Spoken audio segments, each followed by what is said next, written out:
3 dates qui ont changé ma vie et que j'ai envie de partager avec vous. Parce que le but derrière mes vidéos, c'est aussi d'inspirer les hommes et les femmes qui me suivent. Ce sont 3 dates qui ont positivement changé ma vie. Qui ont positivement changé ma vie. En France, bien sûr, parce que avant de m'installer en France, je vivais ma petite vie tranquille au Cameroun. Mais le changement n'a pas été facile parce que les changements en général ne sont pas toujours faciles. Le changement nécessite une grande capacité d'adaptation.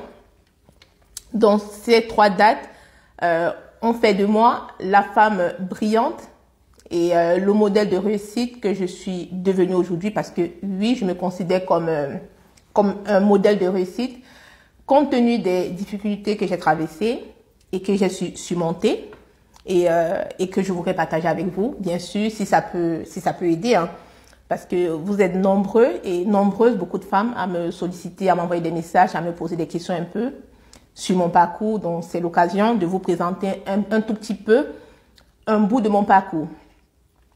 La première date que je voudrais partager avec vous, c'est la naissance de mes enfants, de mes petits jumeaux. J'ai 2 enfants, ce sont des jumeaux. Parce que la naissance de mes enfants en 2016 est arrivée avec la fin d'une relation toxique dans laquelle j'étais. Et du coup, je me suis retrouvée seule avec 2 enfants. Voilà, pour dire les choses proprement. Et c'était pas facile parce que j'avais l'impression que j'étais dans le noir. Et même pas que j'avais l'impression, j'étais dans le noir. Et je me posais des questions un peu sur mon avenir. Je me disais, je vais faire quoi? J'ai les enfants, j'avais pas beaucoup de visibilité. Et du coup, un jour, je me suis dit, je vais retourner à l'université. Voilà. Comme ça, comme dans un rêve, hein, alors que mes enfants avaient peut-être 3 mois, mes jumeaux, je me suis dit, je vais retourner à l'université. Et j'ai présenté ce projet-là. Il y a une dame qui m'accompagnait. Bon, j'avais les jumeaux, bien sûr, j'étais pas seule. Hein, j'ai bénéficié d'une aide à domicile. Elle me dit, oui, mais vous allez faire comment avec les enfants? Je dis, je sais pas, mais je vais retourner à l'université. Il faut que je retourne sur les bancs parce que malgré mes équivalences, des diplômes, parce que, pour rappel, avant de m'installer en France, je travaillais dans un cabinet d'avocats au Cameroun, j'avais un master en droit, j'ai fait mes équivalences. Je postulais, mais je parvenais pas à trouver du travail. Je faisais des petits boulots, ménage par-ci, par-là. Je me disais, c'est pas possible, je vais pas finir ma vie comme ça. Je me suis dit, il faut que j'y aille, il faut que je retourne sur les bancs. Je décide de m'inscrire à l'université alors que mes enfants avaient à peine, je sais même pas s'ils avaient même 5 mois, hein. Je sais pas, j'ai commencé à activer les démarches auprès de la crèche, auprès de l'assistant maternel. Au final, et j'étais même prêt à payer même une assistant maternelle, hein, parce que je m'étais dit, il faut que je retourne sur les bancs, parce que pour moi, c'est pas possible. Je ne voyais pas ma vie dans le flou, tout simplement. Bon, au final, j'ai pu obtenir 2 places à la crèche, mais au niveau des horaires, c'était compliqué. Donc, j'ai rajouté une assistante maternelle chez qui j'ai déposé les enfants très tôt, et c'est elle qui les déposait à la crèche. En termes d'organisation, c'était hyper compliqué, pour vous dire, parce qu'aujourd'hui, quand je vois des jeunes femmes qui me sollicitent et qui me disent, oui, je veux faire une reconversion, mais j'arrive pas parce que j'ai des enfants, et encore que ce sont des formations à distanciel, je dis, c'est pas possible. Moi, ma formation, je l'ai fait 100% en présentiel. Moi, j'ai fait ma licence professionnelle. J'allais à l'université tous les jours. C'était hyper compliqué en termes d'organisation parce qu'il fallait que je dépose les enfants chez l'assistant maternelle. Je pense que je l'ai déposé, je ne sais pas si c'était à 7 heures et que je me rende à l'université. Et le soir, c'est l'assistant maternelle qui récupérait les enfants. Et moi, j'ai récupéré les enfants chez l'assistant maternelle. Pour les femmes qui ont des enfants en France, elles savent ce que c'est. Hein. C'est hyper compliqué, voilà, de s'occuper seule de 2 enfants. Voilà. Et surtout si à côté on travaille, hein, ou encore plus si on est à l'université, parce que ça m'a demandé beaucoup de ressources pour pouvoir y arriver. Pour vous dire, pendant ma formation, j'ai même fait une dépression parce que pour moi, ça faisait trop de pression. Il fallait gérer 2 enfants et il fallait gérer la formation. Mais après, quand on est guidé par quelque chose, parce que moi, mon déclic a été les enfants. Voilà, je voyais le futur. Je me disais, il faut que je travaille parce que c'est vrai, on donne les minima sociaux, mais les minima sociaux ne permettent pas de construire une vie. Comme son nom l'indique, hein, ce sont les minima sociaux. C'est juste pour vous aider le temps de pouvoir stabiliser votre situation, tout simplement. Donc, je me suis inscrite, j'ai eu comme déclic mes enfants. Et après, je me suis visualisé ma situation future, hein, que je voulais obtenir. Et c'est aussi une technique que je voudrais partager avec vous et que j'applique beaucoup. Moi, je l'appelle la technique de la visualisation. Donc, ça voudrait dire quoi?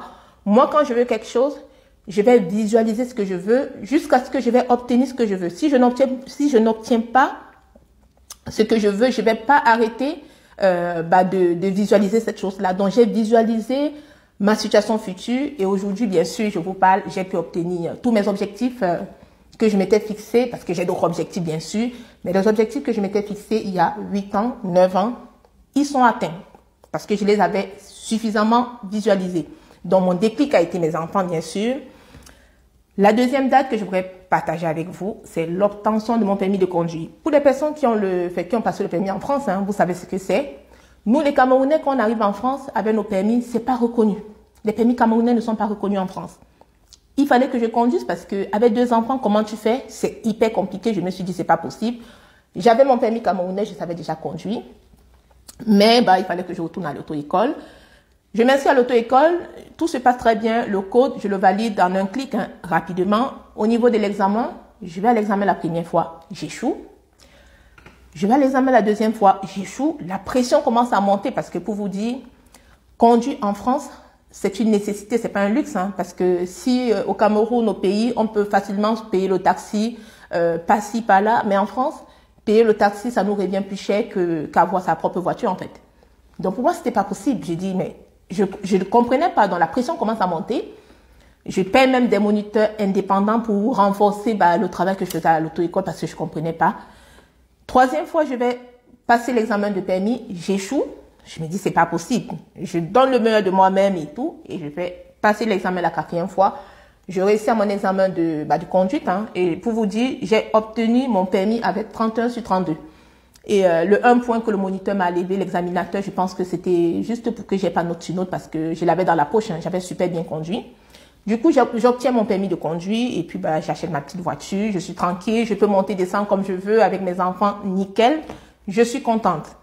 Et mon permis, quand je l'ai obtenu, pour vous dire, j'ai ouvert le champagne parce que je me disais, c'est quoi cet examen qui est si difficile, qui est en même temps simple et en même temps difficile. Bon, le permis, je l'ai eu. Pourquoi je vous parle du permis? Parce que le fait de conduire, ça vous rehausse, voilà, ça vous ouvre beaucoup de possibilités sur le plan socio-professionnel tout simplement.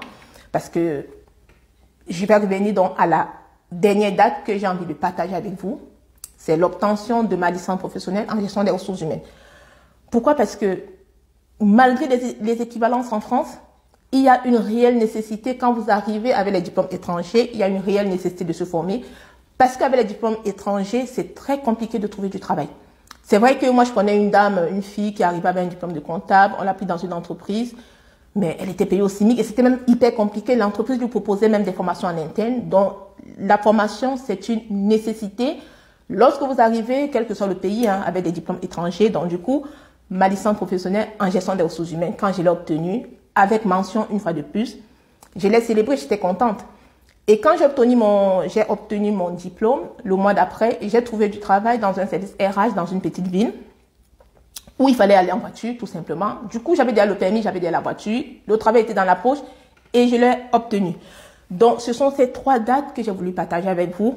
L'arrivée des enfants, qui a été le déclic. Le permis qui a été en quelque sorte le facilitateur, parce que le fait de conduire, bien sûr, j'avais plus de choix au niveau des offres d'emploi. Et du coup, le diplôme qui a été la concrétisation ou la consolidation qui m'a permis donc d'entrer dans ce monde-là des ressources humaines, de commencer ma carrière et puis de me permettre aujourd'hui d'être une experte en ressources humaines qui vous parle aujourd'hui, qui vous donne des conseils, tout simplement. Donc, j'ai tenu à partager ce bout de mon parcours avec vous. Voilà, parce que avant je faisais des vidéos où je dansais, il y a quelqu'un qui disait oui, vous donnez une mauvaise image. Non, derrière il y a des difficultés rencontrées aussi, voilà, qu'on ne partage pas forcément à l'instant T, mais il faut savoir les surmonter tout simplement parce qu'au final, comme on dit, ce qui ne nous tue pas nous rend plus forts. Donc j'ai tenu à partager ça avec vous. J'espère que mes conseils vous sont utiles. N'hésitez pas, partagez les vidéos, likez-les, recommandez-les. Abonnez-vous si ce n'est pas encore fait. Et je vous dis à très bientôt sur Joyce RH. Ciao, ciao, ciao. 3 dates qui ont changé ma vie et